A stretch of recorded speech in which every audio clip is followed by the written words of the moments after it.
And I'm in my trim and terrific kitchen. Well, today's rush hour recipe is about dressing. Some people like wild rice dressing, some people like cornbread dressing. If you've been hanging around me long enough, you know I like everything. So I decided to put cornbread and wild rice into one scrumptious dressing. And then I'm going to take it up a notch because I'm also going to add Louisiana crawfish. So it's called Crawfish Wild Rice Cornbread Dressing. Easy recipe to do because I like to simplify everything in cooking, so don't feel like you have to get bogged down with dressing.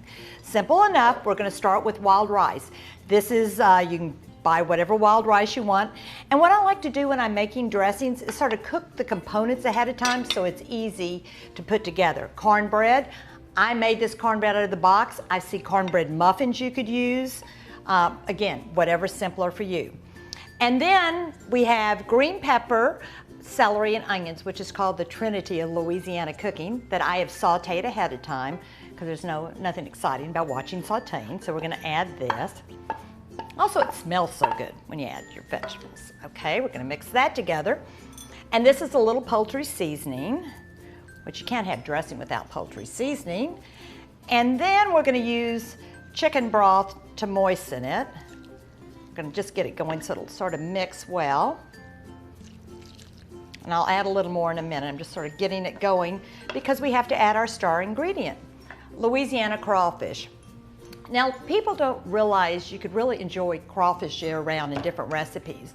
Even though the spring's the peak season for crawfish, and 90% of all crawfish is harvested in Louisiana. So I buy my crawfish tails and I keep them in the freezer.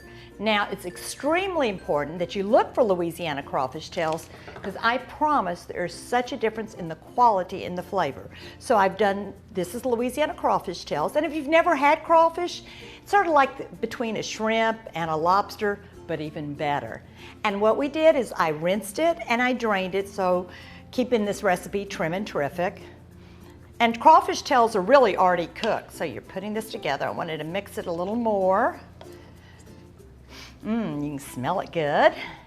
So crawfish tails also keep in the freezer for about a year to use in all kinds of recipes. And what I love, you know, my kids can't wait for crawfish season to have crawfish boils, but I prefer to cook with Louisiana crawfish. All right, so here we have it.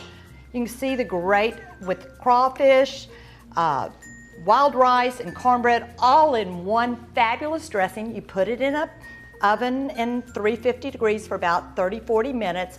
But what's great, make it ahead of time, refrigerate it till you're ready to cook. And here we have our Louisiana crawfish, cornbread, and wild rice dressing.